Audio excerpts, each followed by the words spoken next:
So what's the first phase?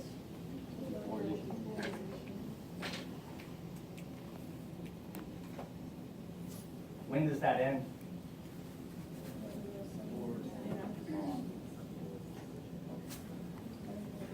On the graph, when the membrane hits about plus 30. Now what causes it to end is a different question. And the answer to that is closure of the channels that allowed sodium to come in and depolarize in the first place, so closure of the voltage-gated sodium channels. That's what ends depolarization. What begins rapid repolarization? Opening of the voltage-gated potassium channels. And then minus 70 is about here. You can see that we drop below it before returning back to it. When you drop below, that's called hyperpolarization. So my shorthand is dipole, repole, hyperpole.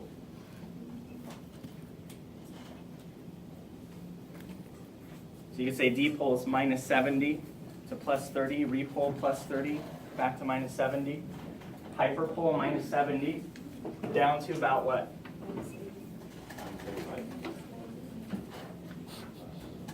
Perhaps, but probably closer to like minus 80, minus 85, something like that. So minus 70 to let's say minus 80, back to minus 70, that's hyperpole.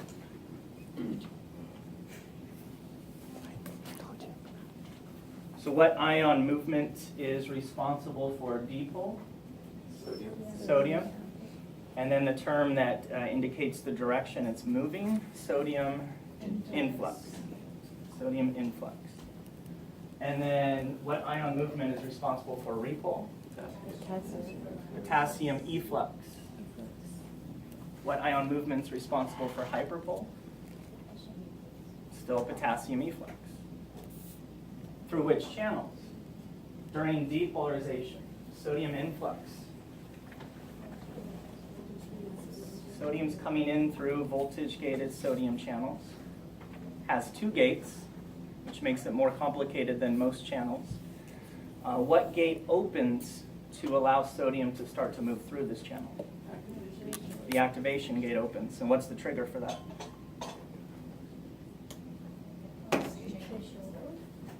Reaching what? Reaching threshold, which is about minus 55. TX threshold. And do you recall what brings the membrane from rest to threshold in the first place to even start this thing? A graded potential. Yeah, so what part of the neuron are we at? We've got our electrode in the membrane. We're recording changes in membrane voltage from usually axon hillock. So a graded potential from the dendrites and cell body spreads across, reaches the axon hillock, and that wave of depolarization starts to open voltage-gated sodium channels, but they don't all open at once. So some of them start to open before threshold, some still open after, but you could say at threshold, enough open to create a positive feedback loop. So you're guaranteed to continue the action potential. But if you don't reach threshold, you won't engage that positive feedback loop, and you won't finish depolarization. No action potential. So it's all or none. You reach threshold or you don't. What gate closes to stop depolarization at about plus 30? The inactivation gate. Well, what triggered that thing to close?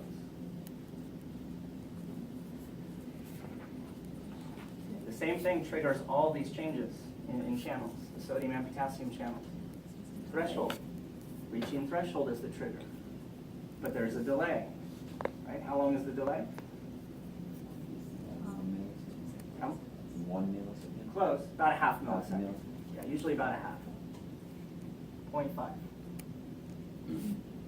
And then lastly, what triggers the voltage-gated potassium channels to open and start that rapid repole? Reaching threshold. But again, they didn't open right away. There was a delay of how long? About 0.5 milliseconds. So the delay is the same. the delayed closure of the sodium channel, the delayed opening of the potassium channel, about the same time. So you could say, looking at the graph right here at the peak, two things happen at about the same time. Voltage-gated sodium channels close, voltage-gated potassium channels open. But they were triggered at threshold, but there was a delay. The only thing that happened immediately was opening of the activation gates on the sodium channels. So you have that small window of time where the activation gate is open, the inactivation gate is slowly closing, and you've got 0.5 milliseconds, give or take, for sodium to fly through. You say activation gate, you mean voltage gated channel? It is a voltage-gated channel, but it has two gates on it. Most channels have one. So if you want to review this stuff, it's in chapter 11. They show you pictures of it and everything. Next question. Define or describe equilibrium potential. So let's do it for a particular ion. Say potassium. Equilibrium potential for potassium can be described as what? All right. So it's the membrane voltage that creates an electrical gradient that is equal in strength but opposite in direction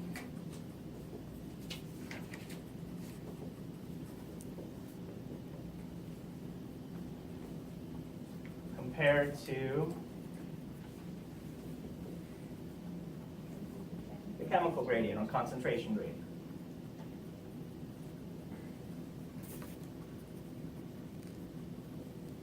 My shorthand for concentration is brackets, concentration gradient. So those are the two forces that are always acting on ions. Because they are charged and because membranes always have a charge to them, there's always going to be an electrical gradient. And then, of course, there's always going to be a concentration gradient. And sometimes they're in the same direction, sometimes they're in opposite directions. For example,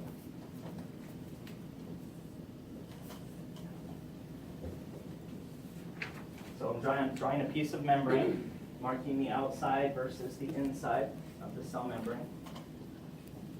We'll draw arrows. My 430 students remember this, I'm sure. So if you're going to draw an arrow for the concentration gradient for sodium, would you draw that arrow directed in or out of the cell? In. And mark it with a C for concentration or chemical. And then the electrical gradient for sodium. In. And if you want, just as a reminder, put a really high sodium concentration outside and a very small one inside, just to remind you of the concentration gradient. That's why sodium wants to come in. And then also mark the interior and exterior of the membrane with plus or minus signs. So at rest, let's say minus 70 millivolts. The inside is negative. The outside is positive. Sodium's a positive ion, it's a cation, so it's attracted to the interior, so you draw the arrow directed in. Mark it E for electrical gradient. So then what's the net force acting on sodium? Concentration plus electrical, which is called electrochemical gradient. And then how do I figure out the size of that gradient? Add the two arrows together. They're in the same direction. So there's your EC gradient for sodium. Do the same thing for potassium. Potassium is high in, low out. What's the concentration gradient for potassium? Out. And it's going to bug me. I'm going to remove the concentrations. More space. Right, so concentration, and this was sodium over here. This is potassium. Concentration gradient's directed out. Electrical gradient for potassium. In. Very low. It's a positive ion. The inside's negative. It's attracted to the interior. Now, how do I know to make the electrical gradient arrow a little shorter than the concentration gradient arrow? Because we're still more positive than potassium's equilibrium potential, which is what? This is our description of it, but what's the actual value? Minus 94 millivolts. And we're at minus 70, so we're not quite there. So now how do I figure out my electrochemical gradient? Take the difference. They're in opposite directions, one stronger than the other. So you still get net movement, and the direction is out. The concentration gradient is stronger than the electrical gradient at minus 70 millivolts. So you take the difference, it's a small arrow directed out. So we have our EC gradient for sodium, which is huge, very strong, directed in. A very weak, small EC gradient for potassium directed out. So at minus 70 millivolts, if you have channels open for both ions, you're going to see more movement of which ion? Way more movement of sodium. Much stronger force pushing it into the cell across the membrane, a much weaker force pushing potassium out. But it'll still go out. How do I make the electrical gradient for potassium stronger so that I make it closer to the strength of the concentration gradient? In other words, how do I make this arrow longer? Do I change the concentration? Change the voltage of the membrane, right? Because we're talking about the electrical gradient. Concentration has nothing to do with electrical gradient. So I want this to be equal in strength, but opposite in direction compared to the concentration gradient. So what do I have to make the voltage that's currently minus 70? Minus 94.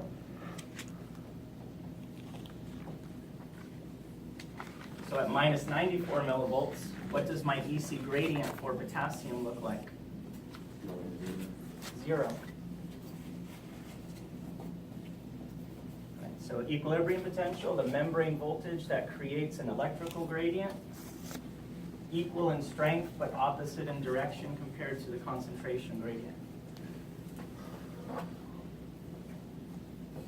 In which case, there is no electrochemical gradient for that ion, 0. So which way is potassium moving when the membrane is minus 94? It's not. There's no net force. So the equilibrium potential is just that, what's happening at potassium right there, where concentration gradient is the same as electrical gradient. So the value is minus 94 millivolts, and then if you're describing what it is, an equilibrium potential, it's where those two forces are opposite in direction, equal in strength. They cancel each other out. So there's no net force. Is the concentration on each side relatively the same? Is that why? No, never. Concentration of potassium is huge inside, low out, sodium high out, low in. And which pumps keep it that way around the clock? This is true for all your cells in the body. Sodium potassium pumps, they run non-stop. They keep sodium high out, they keep potassium high in. Is the sodium potassium pumps the ECP pumps? Yeah, they're primary active transporters. Let's do the same thing for sodium. We can start at minus 70.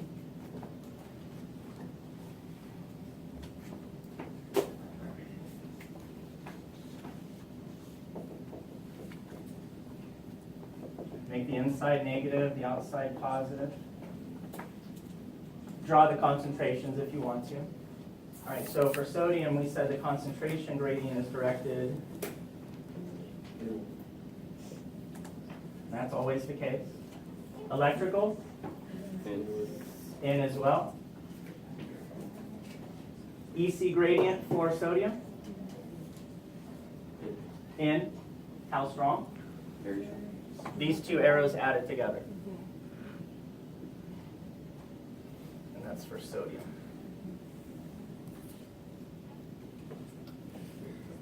What do we have to do to the membrane voltage to turn around the electrical gradient so that it opposes the concentration gradient, so that we can actually get to sodium's equilibrium potential?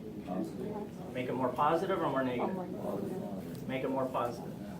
So as we go from minus 70 to minus 20, what has happened to the concentration gradient? Nothing.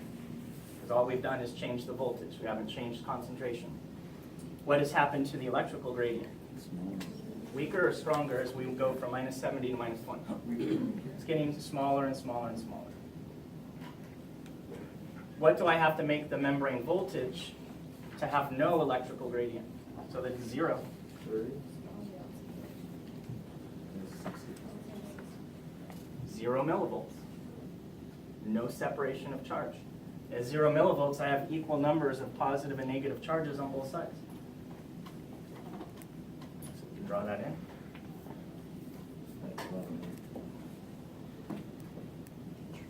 So that's 0.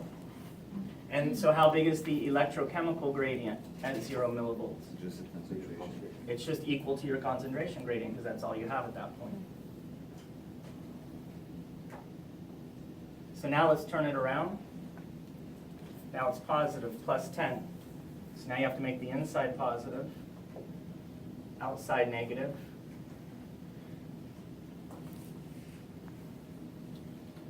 What's the arrow look like for my electrical gradient? Directed in or out? Out, and it's really small, right? Plus 30. Right? As long as it's positive, it's directed out because sodium is a positive ion. It's attracted to the negative exterior, repelled by the positive interior.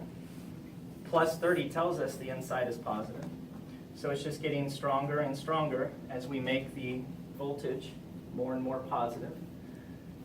How high do I have to go to get this arrow exactly equal in strength to this one? Plus 65. And different books give me slightly different numbers. The range I've seen is plus 60 to plus 66. I usually go with plus 65. Is that what I have on the study guide? Yeah. So we'll go with that. So at plus 65, the electrical gradient is exactly the same strength as the concentration, but opposite in direction. So what does my EC gradient look like at plus 65 millivolts? 0. There is none. So which way does sodium move when the voltage of the membrane is plus 65? It doesn't. What if I made it plus 70? Now which way would sodium start moving? In or out? Out. Out.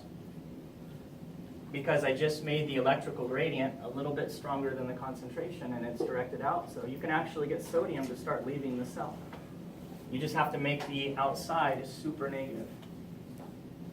And sodium being a positive ion is attracted to it. It's going to want to go to the outside.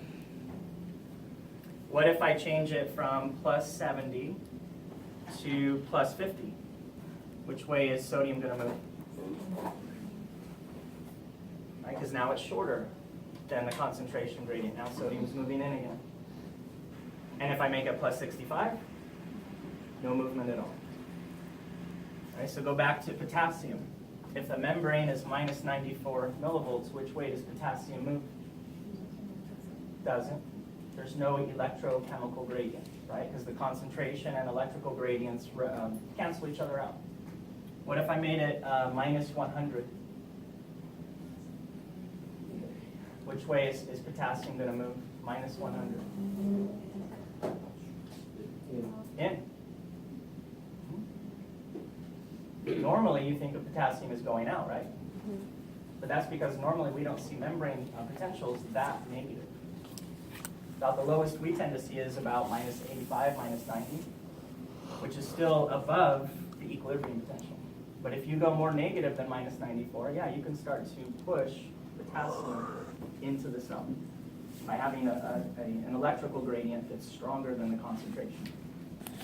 So at minus 94, potassium doesn't move. At minus 100, starts going in. At minus 80, it's going out. Okay.